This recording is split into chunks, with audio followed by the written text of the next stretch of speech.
Naga Puspa, selamatkan dia. Jangan sampai jatuh ke tangan pendekar berwatak jahat.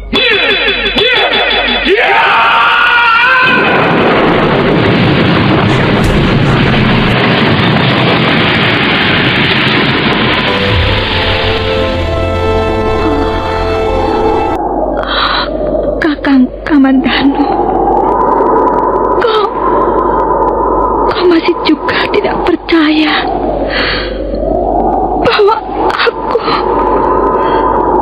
aku mencintaimu. Mesin, maafkan aku, Mesin. Mesin. Mesin!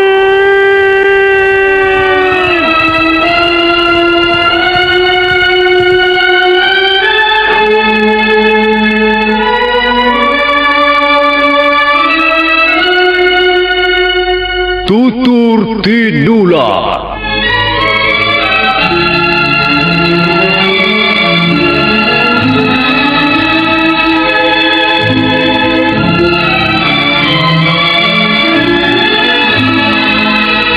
Sebuah sandiwara radio serial, produksi Sanggar Cerita dan Teater Sanggar Prativi. Sebuah kisah dengan latar belakang sejarah runtuhnya Singasari dan berdirinya Kerajaan Majapahit.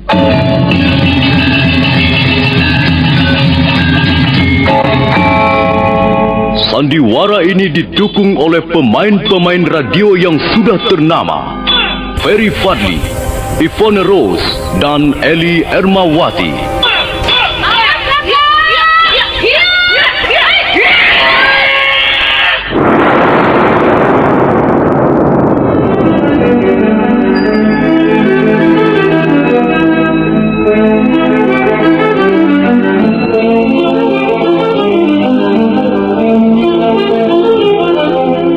Cerita ini ditulis dan diolah oleh S. Tijab, hiasan musik dan sutradara C.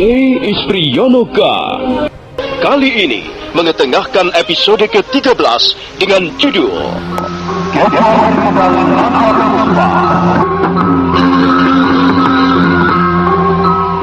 Gagarangan dan Tambak Paya merasa tidak puas selama mengikuti kepemimpinan Empu Bajil.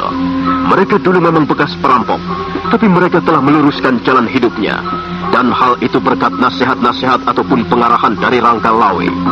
Dan sekarang, selama mengikuti Empu Bajil dan Dewi Sambi, mereka berdua sepertinya kehilangan pedoman. Mereka merasa kehilangan arah dan tujuan hidup.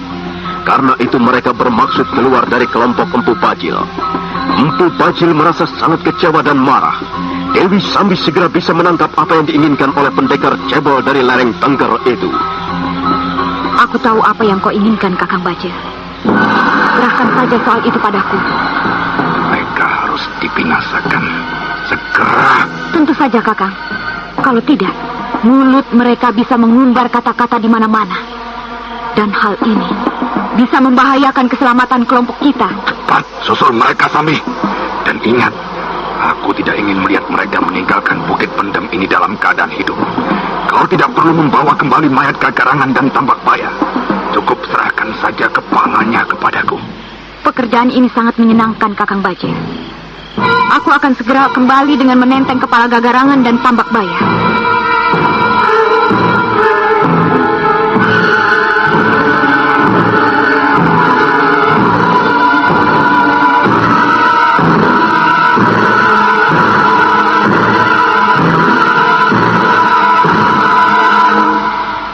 Sementara itu Gagarangan dan Tambak Paya segera mengumpulkan bekas anak buahnya. Kurang lebih ada 300 orang. Mereka berkumpul di lereng Bukit Pendem. Sesaat lamanya Tambak Paya diam di atas punggung kudanya. Demikian pula Gagarangan, tidak mengeluarkan sepatah kata pun. Suasana menjadi hening. Selanjutnya Tambak Paya mengangkat mukanya dan melihat bekas anak buahnya yang berdiri berjajar di sekitar lereng-lereng batu. Dengarlah. Hai, dengarlah. Hari ini kami berdua bermaksud meninggalkan Bukit Pendem. kami akan kembali ke puncak Gunung Lelembut. Kami tidak ingin lagi bergabung dengan kelompok Pubajil dan Dewi Sambi. Kami sudah menentukan pilihan kami sendiri. Kami tidak akan memaksa kalian untuk ikut serta. Kalian bebas memilih. Kalian boleh terus ikut Empu Bajil. Tapi kami pun tidak akan melarang jika seandainya kalian bermaksud mengikuti jejak kami. Dengar, kami sudah bosan dan muak menjadi perampok-perampok seperti ini. Kalau hanya sekedar ingin menjadi perampok, kita bisa melakukannya sejak dulu. Kita bisa menjadi kaya raya.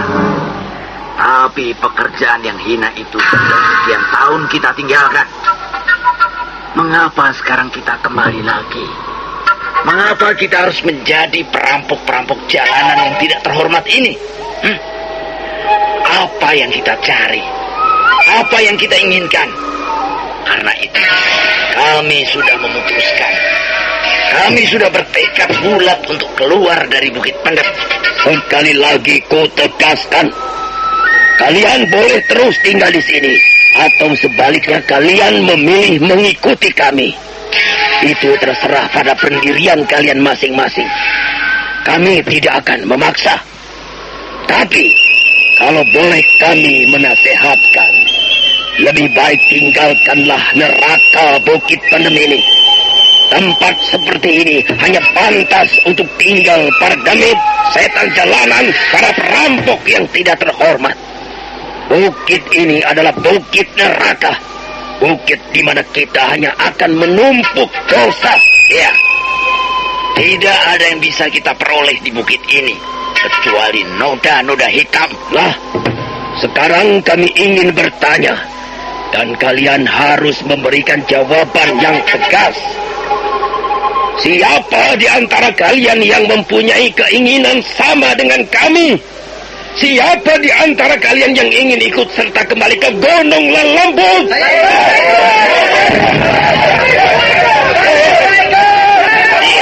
Bagus, bagus. Rupanya kalian pun masih mempunyai otak yang waras. Selama ini kita sudah menjadi orang-orang gila. Kita telah diperalat oleh Empu Bajil dan Dewi Sambi. Coba sekali lagi. Aku ingin mendengar kalian menjawab dengan serentak. Apakah kalian bermaksud ikut kami kembali ke Gunung Lelembut?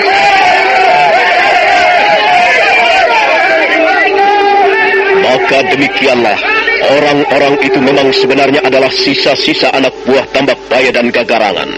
Dan nampaknya mereka masih tetap setia kepada pimpinan mereka di Gunung Lelembut. Mereka terus berteriak menyambut baik keinginan bekas pimpinan mereka untuk kembali ke sarang asal mereka. Dan ketika mereka masih terus berteriak-teriak, saat itulah muncul Dewi Sambi. Pendekar wanita itu tersenyum manis di atas punggung kudanya yang berjalan perlahan-lahan menghampiri kerumunan orang-orang itu.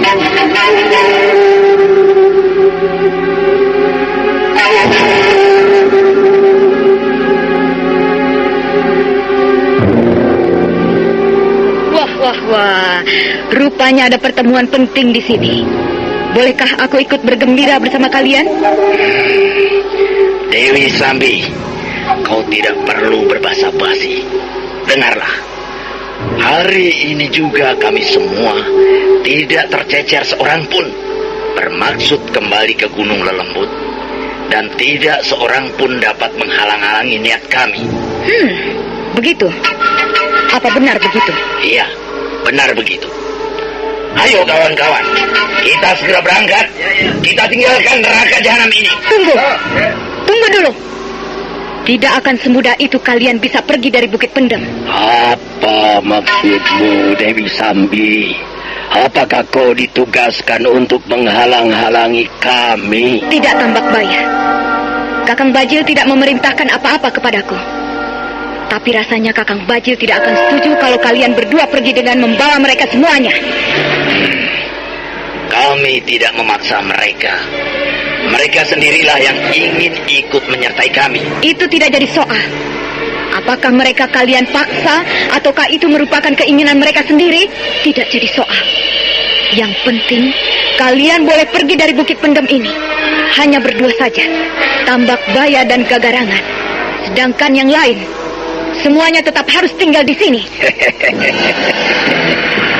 Kau tidak bisa menghalang-halangi mereka, Dewi Sambi. Siapapun tidak berhak menghalang-halangi mereka. Mereka mempunyai hak untuk menentukan pilihan mereka sendiri. Kami pun tidak bisa memaksa mereka. Sudahlah Kakang Tambak Baya. Jangan hiraukan wanita jalang ini. Ayo kita berangkat. Tunggu. Dengar Gagarangan. Aku hanya mengizinkan kalian berdua berangkat meninggalkan Bukit Pendem. Tapi kalau kalian bermaksud membawa orang-orangmu, maka tidak seorang pun kuizinkan meninggalkan tempat ini.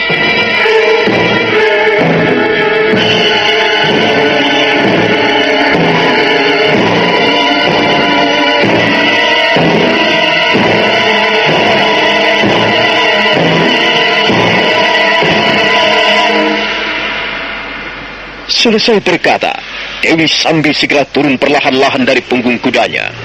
Bibirnya masih menyungging senyuman tipis, senyuman jahat, senyuman manis tapi berbisa. Dan Tambak Baya segera menyadari apa yang akan dilakukan oleh wanita pendekar berhati dingin itu. Tambak Baya lalu memberikan isyarat kepada orang-orangnya agar tetap tenang.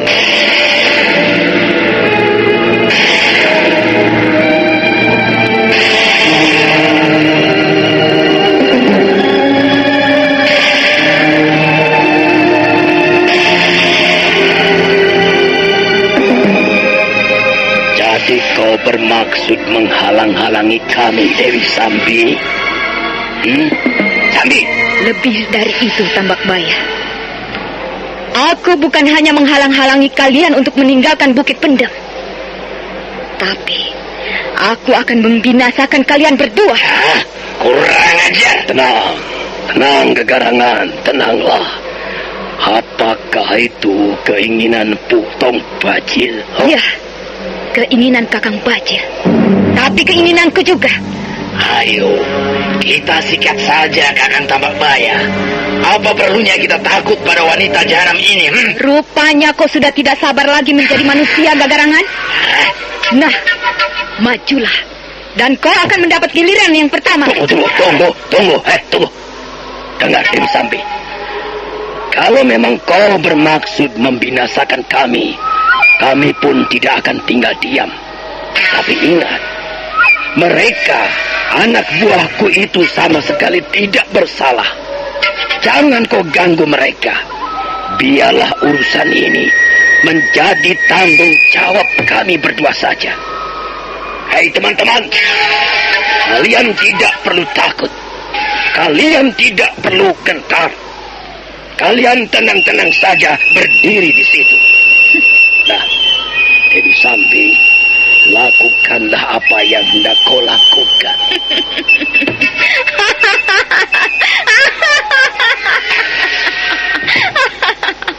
Wajahmu sudah berubah menjadi pucat Tambak Baya. Apakah kau takut mati? Setan betina, akan kuremas-remas wajahmu yang menjijikkan itu.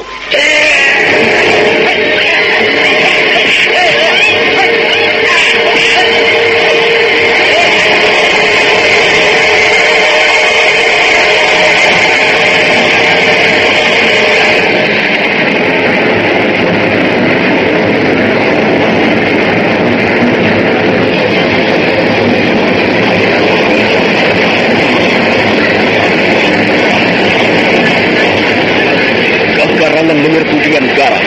Pendekar yang mempunyai tubuh setengah raksasa itu kelihatan sangat marah. Bersama dengan Tambak Baya, dia menyerang tanpa memberi kesempatan kepada Dewi Sambi untuk menghindar. Lagi Dewi Sambi adalah seorang pendekar wanita yang berpengalaman.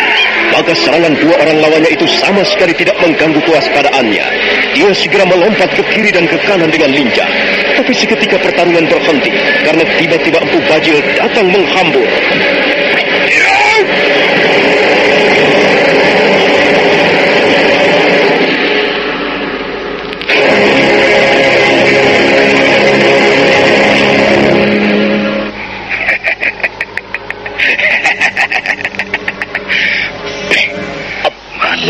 Manusia bodoh. Orang-orang goblok. Dikasih enak masih kurang-kurang juga. Apa sebenarnya yang kalian inginkan, hai Kagarangan dan kau Tambak Baya? Kami hanya ingin bebas, Kakang Bajil. Kami ingin hidup secara biasa. Kami bermaksud meninggalkan kehidupan hitam seperti yang pernah kami lakukan beberapa tahun yang lalu, Kakang Bajil. Oh, kalian ingin bebas? Ya. Baik, kalian akan kuberikan kebebasan. Kalian boleh pergi dari Bukit Pendem ini, tapi jangan sekali-kali membawa seorang pun anak buahmu. Kalian hanya kuizinkan pergi berdua saja. Oh, tidak bisa, Kakang Bajil. Kami tidak akan bisa melarang siapapun yang ingin menyertai kami. Kalau begitu kalian semuanya akan kubunuh. Ya, kalian semuanya akan kubinasakan di lereng Bukit Pendem ini. Aku tidak akan membiarkan seorang di antara kalian pergi dalam keadaan hidup.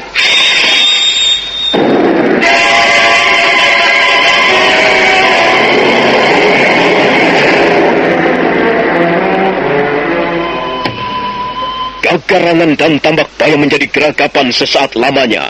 Begitu Empu Bajil mencabut pedang naga puspa, cahaya atau pamor pedang itu bernyala-nyala, sekalipun hari terang benderang.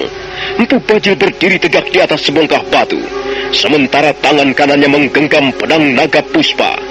Dalam keadaan seperti itu, Empu Bajil nampak bagaikan seorang dewa pencabut nyawa.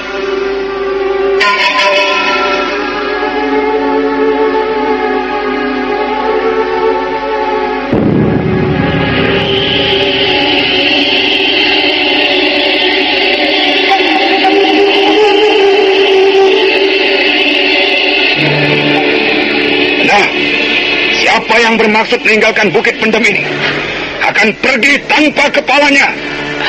Bagaimana, Kakang Tambak Baya? Aku tidak akan mundur, adik Kagarangan. Aku tidak akan mundur bareng setapak. Aku akan mengikuti jejak Gusti Rangkalawe. Kalau memang mau mati, biarlah aku mati sebagaimana mestinya seorang satria. Iya, kalau begitu, marilah kita lawan mereka, Kakang Tambak Baya.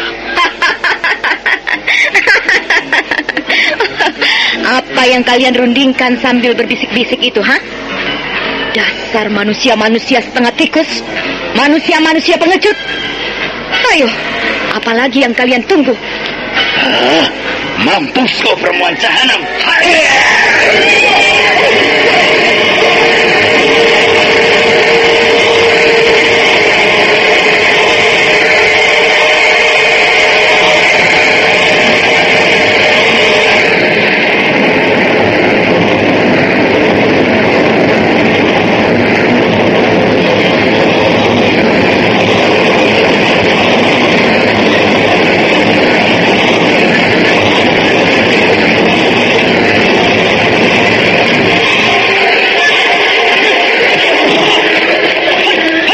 Terjadilah pertarungan sengit.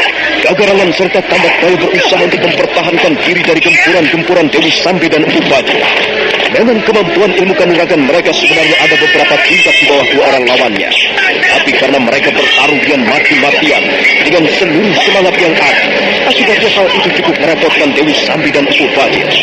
Dan Empu Bajil sendiri, yang saat itu adalah untuk pertama kalinya bertarung dengan menggunakan pedang naga puspa, merasa agak kikuk.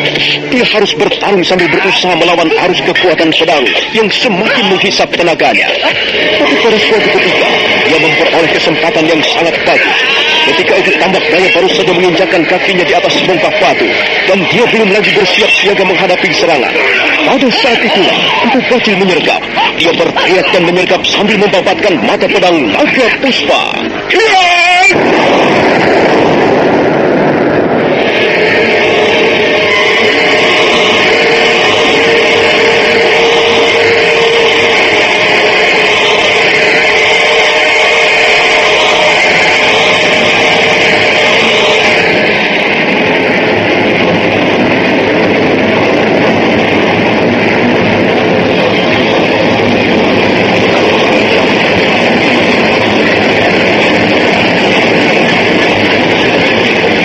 Tambak Baya tidak sempat lagi menghindar.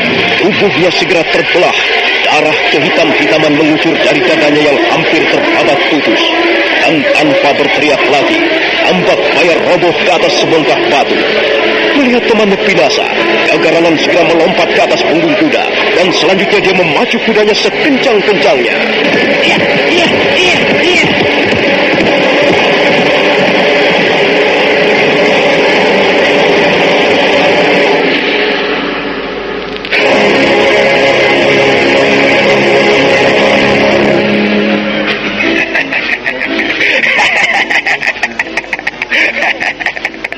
Mampuslah kau, Tambak Baya.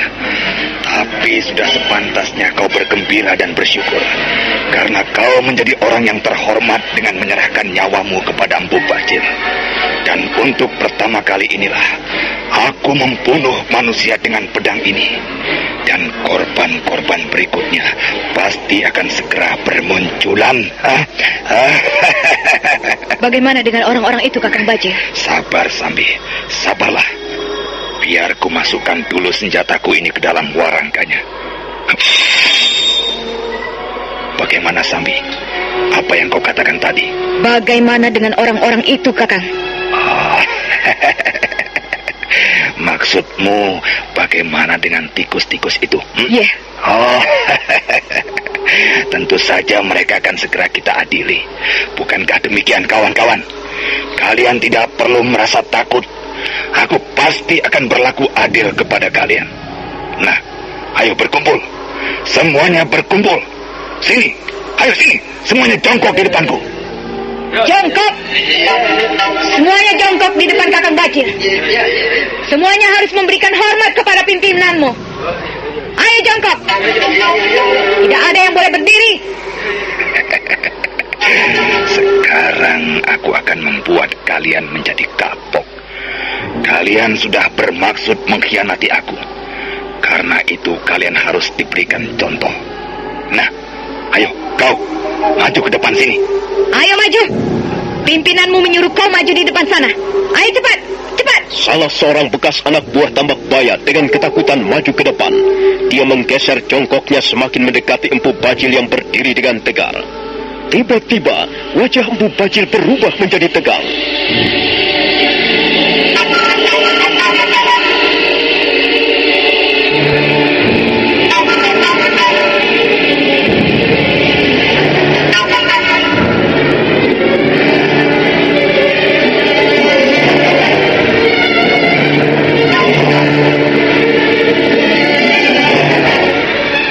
Ada seorang pun yang tahu apa yang akan dilakukan Empu Bajil.